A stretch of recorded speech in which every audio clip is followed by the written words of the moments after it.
तो भाई अगर n p और q का दोस्त है तो कम से कम एक बार तो बात करेगा उससे, दोस्त है ना वो उसका, एक बार तो बात करेगा, इसलिए उसमें 1 ऐड कर लेंगे। ऐसे छोटी सी ट्रिक है। Hello Aryan, welcome to the amazing platform of academy. I hope आप सब बढ़िया होंगे। तो सीरीज को कंटिन्यू रखते हुए मैं आज आपके लिए लेके आया हूं बड़ा प्यारा सा कंसेप्ट जिसका नाम है number of integral rational and irrational terms in basically binomial expansion. तो जेड क्यू क्यू डैश से आप समझ ही गए होंगे। मैं आपको हल्की सी झलक दिखा देता हूं पीवाई क्यूज की, किस तरीके के क्वेश्चंस आते हैं। देख लीजिए, सारे क्वेश्चंस पास्ट ईयर में आए हुए हैं और इसकी अगर आपने ट्रिक सीख ली, और ट्रिक में बच्चे कंफ्यूज भी रहते हैं, वो सारी चीजें मैं आज पर्टिकुलर लेक्चर में कवर करने वाला हूं। बस स्टार्टिंग से एंडिंग तक देख लीजिए और पेशेंस के साथ क्वेश्चंस को मेरे साथ सॉल्व करते रहिए। और लास्ट में मैंने आपके लिए बड़ा प्यारा सा क्वेश्चन रखा है, उसको आपको कमेंट बॉक्स में आंसर लेना है। और जिन बच्चों को हमसे पर्सनल गाइडेंस चाहिए वो आप नीचे टेलीग्राम पे ज्वाइन कर सकते हो, नीचे टेलीग्राम का लिंक है। और प्लेलिस्ट में मैंने ऑलरेडी 2 वीडियोस को अपलोड कर दिया, उन्हें भी आप जाके देख सकते हैं, लिंक डिस्क्रिप्शन में। चलिए वीडियो को स्टार्ट करते हैं। तो कांसेप्ट का नाम है number of integral terms. Basically integral का मतलब आप समझ ही गए होंगे, ऐसी टर्म्स जिसको मैं बाइनोमियली अगर एक्सपेंड करता हूं तो इंटीजर की फॉर्म में आंसर आए। ठीक है, यानी वो कोफिशिएंट जो उसके इंटीजर हो। ठीक है, या वो पूरी टर्म ही क्या हो, बेसिकली इंटीजर हो। तो कैसे निकालते हैं इस तरीके के क्वेश्चंस को? अगर आपके पास कुछ इस तरीके का दिया होगा कि a की पावर 1/p प्लस b की पावर 1/q और raise to the power n होगा, तो फर्स्ट ऑफ ऑल ये कंडीशन जो मैं आपको आगे दिखाऊंगा बेसिकली ये कब लग पाएंगी, उससे पहले आपको 2 चीजें याद रखनी है। पहली कि a और b जो है वो आपके क्या होने चाहिए, को प्राइम इंटीजर्स होने चाहिए। क्या बोला मैंने? a और b जो है वो को प्राइम होने चाहिए, यानी कि a और बी जो है आपके को प्राइम होने चाहिए। को प्राइम का मतलब जिनका हाईएस्ट कॉमन फैक्टर 1 होता है बेसिकली। ठीक है, दूसरा expression is in the simplest form. Simplest form में वो एक्सप्रेशन होना चाहिए, लाइक कि जितना आप उसे काट सकते हो या जितनी सिंपलेस्ट फॉर्म में लिख सकते हो वो आपका लिखा हुआ होना चाहिए। आगे मैं सारे तरीके की वैरायटी करवाऊंगा, बस आपको समझना है चीजों को। अच्छा, अगर ऐसा होता है तो फिर नंबर ऑफ इंटीग्रल टर्म्स कितनी होंगी वो मैं आपको बताता हूं। तो नंबर ऑफ इंटीग्रल टर्म्स जो होंगी बेसिकली वो क्या होती है, greatest integer of n upon LCM of p and q। अभी p एंड q आपको याद रखना है, क्या बताया था मैंने आपको, याद होगा कि a की पावर 1/p प्लस b की power 1/q whole raise to the power n है आपके पास। तो यहां पे p और q क्या है, जो पावर्स में है बेसिकली। तो आपको क्या याद रखना है कि नंबर ऑफ इंटीग्रल टर्म्स क्या होंगी, n upon LCM of p and q। मैं क्वेश्चन कराऊंगा बहुत क्लियरिटी के साथ। तो उसमें भी 2 चीजें हैं। पहला, मैं ट्रिक भी बताऊंगा साथ में, पर समझिए क्या है पहली condition. If n is not a multiple of p and q, कि अगर जो आपका n है, यहीं पे लिख लेता हूं, a की पावर 1/p प्लस b की power 1/q rest the power n है, इसी का हमने बाइनोमियली एक्सपेंड करना है। तो मैं ये बोल रहा हूं कि अगर जो n है अगर वो मल्टीपल नहीं हुआ p या q में से किसी का, तो आपका ये ग्रेटेस्ट इंटीजर ऐसी होगा। ठीक है, मैं ट्रिक बताऊंगा, पहले समझ लो हो क्या रहा है। दूसरी कंडीशन ये है कि अगर n मल्टीपल हुआ p या q में से किसी भी एक का, तो you just have to add 1 इट। अब कैसे याद रखना है सर, ये तो अभी आपने याद करवा दिया, अभी तो चीजें दिख रही है, पर पेपर में कैसे याद रहेगा? तो सुनो सुनो ट्रिक सुनो। अगर n p या q में से मल्टीपल होने का मतलब समझते हैं कि दोस्त है किसी का, p और q का दो मतलब सॉरी n जो है वो p और q का अगर दोस्त है तो ऑब्वियसली बात है एक बार वो उससे बात करेगा, तो इसलिए 1 ऐड हुआ। अगर n p और q में से किसी का भी दोस्त नहीं है तो वो उससे एक बार भी बात नहीं करेगा। तो समझो आप ऐसे ग्रेटेस्ट इंटीजर तो दोनों में लिखना है n upon LCM of p and q, और 1 कहां पे ऐड करना है, जहां पे जो n है वो मल्टीपल है या फिर दोस्त है किसका, p और q का। तो भाई अगर n p और q का दोस्त है तो कम से कम एक बार तो बात करेगा उससे, दोस्त है ना वो उसका, एक बार तो बात करेगा, इसलिए उसमें 1 ऐड कर लेंगे। ऐसी छोटी सी ट्रिक है। और ये जो सिंबल है ये आपको पता है ये किसका होता है, ग्रेटेस्ट इंटीजर फंक्शन का होता है। अब इस पे समझते हैं कुछ प्यारे प्यारे क्वेश्चंस को। ठीक है, तो चलिए कंडीशन मैंने बताई दी थी पहले भी। अब पहला क्वेश्चन बहुत इंपॉर्टेंट, जो चीजें पढ़ी वही लगाऊंगा, कुछ भी नया नहीं करेंगे, यही करेंगे। अब देखो, बोलता है the number of integral term in the expansion of 7 raised to power 1/2 11 raised to power 1/6 whole raised to power 824 कितनी होंगी? तो मैंने सोचा कि यार सबसे पहले कंडीशन देख लेता हूं। तो पहले देखा कि जो a और b है क्या वो को प्राइम है, ऑब्वियसली उन दोनों का जो हाईएस्ट कॉमन फैक्टर है वो कितना है, 1 है, बिल्कुल कंडीशन सेटिस्फाई। फिर मैंने देखा क्या जो n है वो p और q में से किसी का दोस्त है, तो पता लगा कि भाई देखा जाए तो वो 6 की टेबल में भी आ रहा और दोनों की टेबल में भी आ रहा। अब जब वो दोस्त है उनके बीच में मल्टीपल वाला रिलेशन है कि इसकी टेबल में वो चीज जा रही है, तो मैं क्या बोलूंगा, सिंपली मैं क्या बोलूंगा कि मेरे को उससे एक बार तो बात करनी पड़ेगी। एक बार बात करनी पड़ेगी तो कौन सा वाला फॉर्मूला लगेगा, ऑब्वियसली नीचे वाला लगेगा, क्योंकि n is a multiple of p और q, p और q में से किसी एक का वो मल्टीपल है, इसलिए मेरे को एक बार उससे बात करनी होगी, यानी +1 करना होगा। तो मैं क्या करूंगा, n यानी कि 824 एलसीएम ऑफ वैसे पेपर में ये सब नहीं लिखेंगे, डायरेक्ट करना है, मैं आपको दिखा रहा हूं ताकि आपके कोई भी डाउट ना रहे। +1 तो obviously it will become something like 824 divide by 6, 6 से डिवाइड करेंगे और +1 इसमें मैं ऐड कर लूंगा। इसकी टेबल में अगर मैं इसे काटूं तो कितना होगा, 8 1 जा आपका कितना हो जाएगा, सिंपली सॉरी 6 1 जा 6 हो जाएगा, ये 2 बचेगा, ये हो जाएगा आपके पास 3 जा, ये हो जाएगा फिर 7 जा पॉइंट लगभग 33 ऐसा कुछ आएगा। ये इसका ग्रेटेस्ट इंटीजर 137 होगा, अगर मैं 1 ऐड करूंगा तो 138, तो 138 will be the correct answer, guarantee. देखो कितने जल्दी एक क्वेश्चन हो गया। अब अगला मूव करते हैं, बोलता है total number of irrational terms in the binomial expansion of this. भाई जब आप इसको बाइनोमियली एक्सपेंड करोगे तो उसमें कितनी रैशनल आएंगी। तो मैंने एक दिमाग लगाया यार, अभी तक तो मैंने सर ने रैशनल का पढ़ा है, रैशनल तो पढ़ा ही नहीं। तो मैंने एक चीज बोली यार, जितनी रैशनल टर्म्स होंगी प्लस जितनी रैशनल टर्म्स होंगी उतनी तो टोटल टर्म होगी, इसके अलावा तो कुछ होगा ही नहीं। या तो टर्म्स इरेशनल होंगी या फिर रैशनल होगी, क्योंकि रियल नंबर के सेट में दो ही चीजें आती है, नंबर रैशनल होगा या इरेशनल होगा। तो खुद सोचो, अगर आपको total number of irrational terms बतानी है तो मैं क्या करता हूं, पहले टोटल टर्म्स निकाल लेता हूं बाइनोमियल एक्सपेंशन में कितनी टर्म्स होंगी, और उसमें से सिर्फ रैशनल वाली को घटा लेता हूं। तो मैंने देखा, आपको पता ही है, जब a माइनस बी की पावर n जैसा कुछ रहता है या a प्लस बी की पावर n जैसा रहता है, तो टोटल नंबर ऑफ टर्म्स कितनी रहती है, n+1 नंबर ऑफ टर्म्स रहती है ना। इसमें नंबर ऑफ टर्म्स कितनी रहती है, n+1 रहती है, किसमें, a प्लस बी की पावर n में, ये आपको पता ही है। तो इससे मैं डायरेक्ट लिख सकता हूं कि भाई गारंटी है कि जो टोटल टर्म्स होंगी वो कितनी होंगी, 60+1 यानी 61 होगी। अब भाई टोटल टर्म्स मेरे को 61 पता चल चुके, लेकिन मेरे को तो सर इरेशनल वाली निकालनी थी, तो इरेशनल टर्म्स क्या होंगी वो भी बता लेते हैं, तो उसके लिए रैशनल निकाल लेते हैं। तो फिर से वही दो कंडीशन है, पहली a और b क्या को प्राइम है, तो 7 और 3 को प्राइम है, बिल्कुल को प्राइम है। दूसरा, क्या 5 और 10 की दोस्ती 60 के साथ है, यानी क्या वो उसकी टेबल में आते हैं, तो आते हैं तो एक बार जरूर मिल खाएंगे, तो +1 कर देंगे।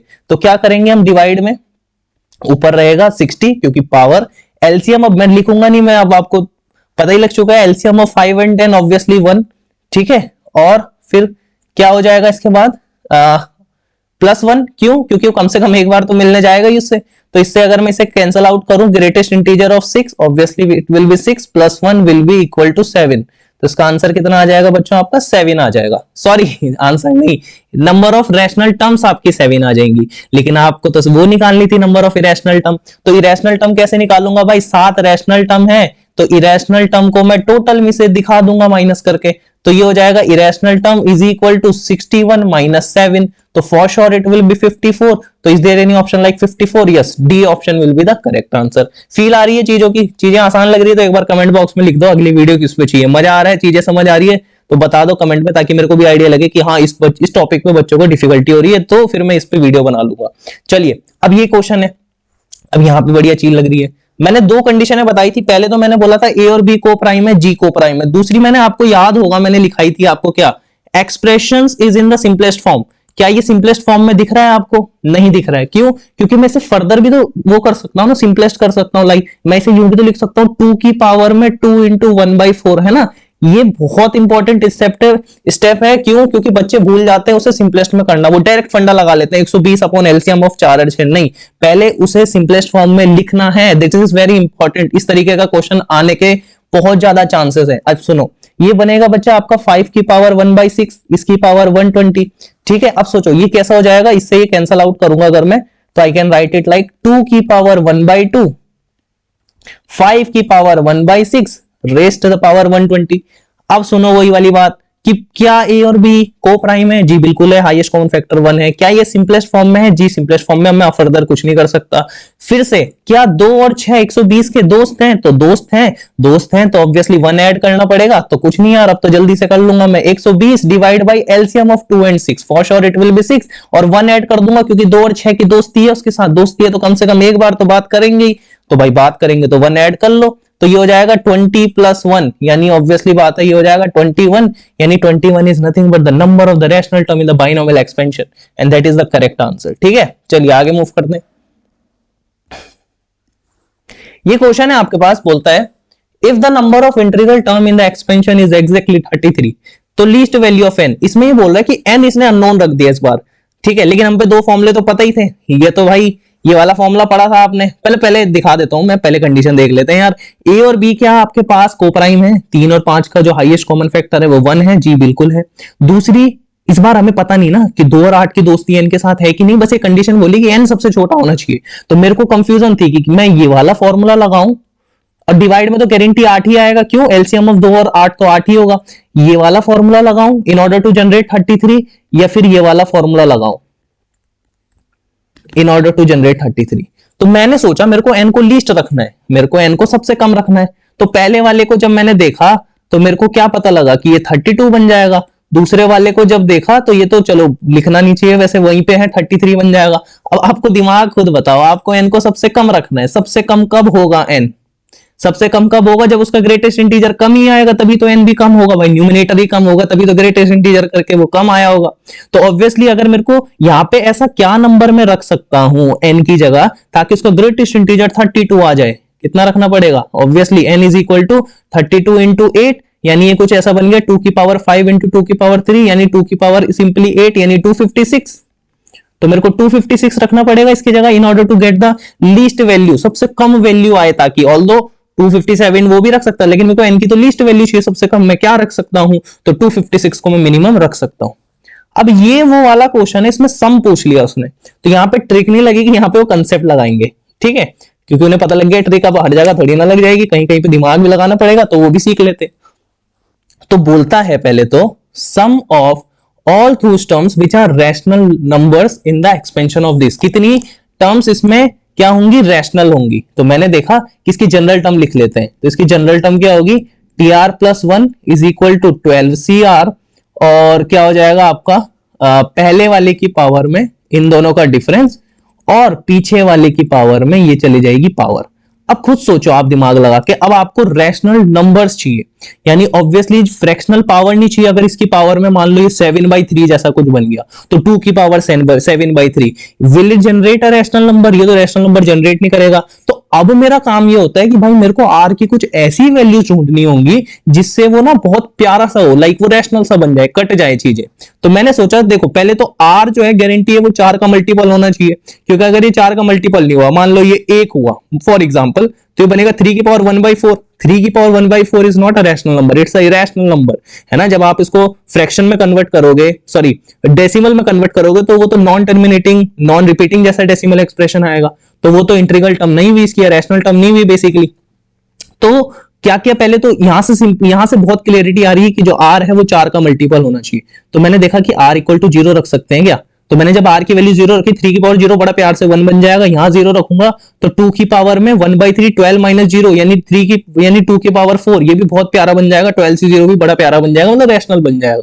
ठीक है भाई, फिर r 4 का मल्टीपल होना चाहिए, तो क्या मैं 4 रख सकता हूं? मैंने जैसे ही 4 रख के देखा तो पता लगा यहां तो काम हो गया, पर जब मैंने यहां रखा तो 12 माइनस 4 यानी 8/3 यानी अगेन 2 की पावर 8/3। ठीक है, ये तो इरेशनल नंबर हो जाएगा आपके पास, रैशनल तो ये होगा ही नहीं, है ना, क्योंकि अजीब सी वैल्यू है ये, तो रैशनल होगा ही नहीं, रैशनल होगा तो r इक्वल टू 4 हट जाएगा।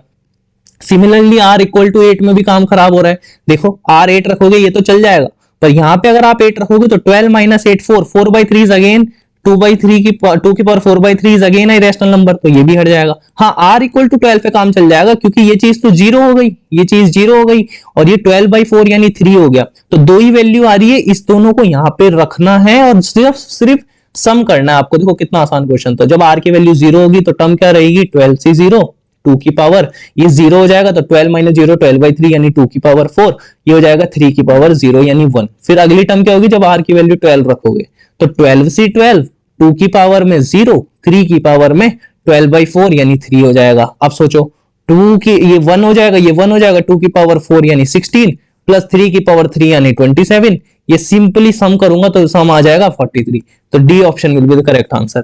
चीजें समझ आ रही है तो एक लाइक जरूर बनता है, क्योंकि आपका सपोर्ट हमें चाहिए। अब ये लास्ट क्वेश्चन है, देखिए इतनी जल्दी 6 क्वेश्चन करवा दिया आपको। अब आपको क्या करना है, इसका आंसर कमेंट में करना है, ये आपके लिए होमवर्क है। और नेक्स्ट वीडियो किस पे चाहिए जल्दी कमेंट में बताओ। Thank you and have a nice day.